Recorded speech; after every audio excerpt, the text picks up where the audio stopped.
Hey YouTube, this is Yami here, and I have a deck profile of my 4-color plant deck that I ran at Hobbytown on Friday. And I just want to show you some of the things I ran in the deck and some of the changes I made, or some of the things I tried out. And some things I probably will change, but yeah, we're probably just going to jump into the deck list, and we can see what we ran. But it's not too much different from what past decks are, but just keep it updated. So we can go ahead and probably screw down. Hopefully that's straight. Probably zoom back out. Alright. Hopefully everyone can see that. Alright. Well, here's the deck list that I played and went X1. For the rounds, there's going to be videos, obviously, for my first 3 rounds that I'm going to be uploading, so you can see how those play out. Sorry for some glares. I'm probably going to go ahead and let you guys know that sorry for the glares, and I apologize. I'll fix them for the next time I do something like that. But you know, I hadn't done like this in a while because I've been kind of a little busy. But obviously round 1 I won, round 2 I won, round 3 I lost, round 4 I won, and round 5 I won. So I went X1 and didn't top 8. So yeah, unfortunate, but it was my tiebreakers that did it, and it happens. So here's the deck list. So, obviously with the dragons, play all 4 of them. Obviously, your win condition, what you want to get to the deck. Obviously, you can't get into the dragons, or you can't summon them properly, then you kind of having a losing game state there. But not necessarily true, because actually, I think in one of the rounds, I think it was game 2 against Inzectors. I literally didn't do anything, but it was one of the games. I don't think it was Inzector. But I literally, no, it was round 4 against Giga. In game 3, I literally made the Formula Armades play, and I literally was beating him with that because that card is just really good. So actually, I won that game without playing any dragon, so take that back. But that's like one of the first times I ever did that. So obviously with the plant engine, double on fire, Spore, Dandy. You know, nothing changed there, nothing added to that same core thing. Actually, no, before I jump into that, jump ahead of myself, sorry. For the dragons, I played 2 Flammable Guards. Obviously, I think 2 is a perfect number, 1 is weird, 3 is too much. 2 Mythic Rulers each. Put in so much work. I love them at 2. I'll see them more often. I can do better plays with that, and it's great when I mill it because they're extra dragons. So, 2 good in this deck. And 1 Krasiska and 1 Debris Dragon. Obviously, it's 2 for each color, so every dragon has 2 targets at least, so they usually get that fixed and search pretty often.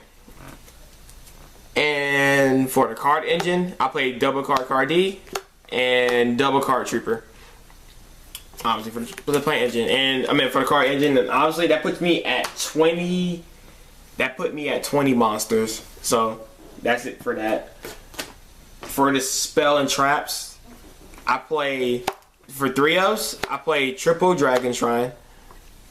And that's it for the 3-0s. I play double MST. 2 good. I played 1 barrier for the 1-0s. I played 1 DDR. Only reason being I play DDR because some hands will open up like double dragon, and this can convert into a Dragosack play, and it requires me to banish, like it puts all my dragons back where they came from, and also I get a general search off of one of the dragons, so I can like banish Tempest with Blaster Summon, search the Breeze Dragon, and then play dragon. I mean DDR, and then make a Dragosack like super easy. So it's basically like an extension hand. Game 2 and 3, sometimes I slide it out just because whatever, but the reason why I play it is because I played this at the Hobbytown. I have like really super mixed feelings about it. When I did activate it and I resolved it, it was really good. I think I resolved it to a card of Haunted Black Rose before too, just because I didn't want to ban it. I didn't have any more targets for the other dragons, and I needed to draw 2, and it did draw me into a burial. But again, it's kind of weird, and I had said it one time they MST'd it for baits and stuff, because sometimes it's not as consistent as people may think. But in my opinion, I still liked it, and it put in work, and it won me more games than it lost me. So I definitely like it. Ghost Arc, obviously. Foolish Burial, obviously. Those didn't go anywhere. Alright, for the trap lineup, for the 1-ofs, I played 1 Warning, 1 Bottomless, 1 Trento. Putting in so much work. Obviously, the staple traps at 1. For the 2-ofs, I played double Mirror Force. And I played double Call to Haunted. Mirror Force put in so much work. I sided out against Injectors and other matchups that are too fast. Like, actually, the only deck I probably sided out against was in Injectors.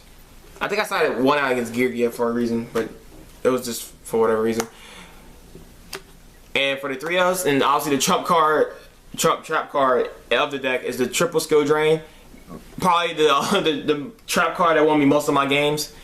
It just shuts down your opponent so hard, and monster effects are super powerful. And since Mermails I hadn't seen Mermails play, I hadn't won against any Mermails, so these skill drains wreck almost every deck I played. So I didn't side any of these out. So it was just good. And it was a great meta call in my opinion to put 3 in because Mermails kind of went away a little bit. Not saying that it's not a viable deck because it is, but I think the meta, the balance tear people away from the deck a little bit, so it was less of them. So luckily I didn't run into them. So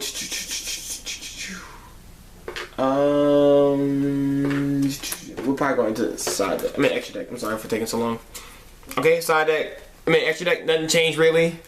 We still got the 1 Formula. We got the 1 Miss Belly Colossus. We got the Armades. We got the double Black Rose. We got the Crimson Blade, Colossal Fighter, Stardust, Scrap Dragon, Star Eater, and that's it for the Synchros. For the Xyz, we got the double Dragon Sack, the Big Eye, the Felgrant, and Hieratic Sun, Heliopolis. Actually, he won me round 4 because I made him instead of the Felgrant to push for game because my opponent had 1 back row, and it ended up being a D fissure, and that D fissure, and I popped I think a face down something, and then from there I pushed it with 2 dragons, and it pushed me for game. It was 3,028-26, and that actually pushed me for game for that. So I appreciate Heliopolis for that. That's like the only time I summoned him, and it was really good because I felt great. I would have gave my opponent an extra turn, and who knows what would have happened. But so glad that he was there. And he worked. I think I summoned him another time on the skill. Well, I flipped skill drain on somebody because I already used my Felgrant, and he came through with the 3,000 beats. Okay, for the side deck, triple Maxi. That's for the 3-ofs, I believe. I think I want to play 3. Anything else? Okay. So triple Maxi. I played double Rainbow Kribo and double Veiler. Rainbow Kribo put in work in mini duels and Veilers, and you know, people always ask, well, why I play Skill Drain and Veiler? Well, Skill Drain is great for holding down effects, and Veilers are good for first turn, and if they get rid of my Skill Drain, because people will side deck against my Skill Drain because, you know, with more MSTs, Dust Tornadoes, whatever. But it's also great with first place, and I only play against decks that effects are outstanding, powerful in first round, so maybe like versus Infernities, versus Injectors, which put in so much work in Injectors. I resolved like 3Ds in Injectors. Maybe I didn't. Maybe I resolved 2. Well, I think I summoned this in synchro with it. I don't remember. But yeah, Veiler's put in so much work, more work than you think in a in a match. So good. I side decked the MST. I played Dark Hole, put in work against Injector. For the traps, 2 debunks. I don't think I sided this once. I don't remember siding this. But great for the mirror match, great for Mermails, great for Fire Kings, but didn't play none of those.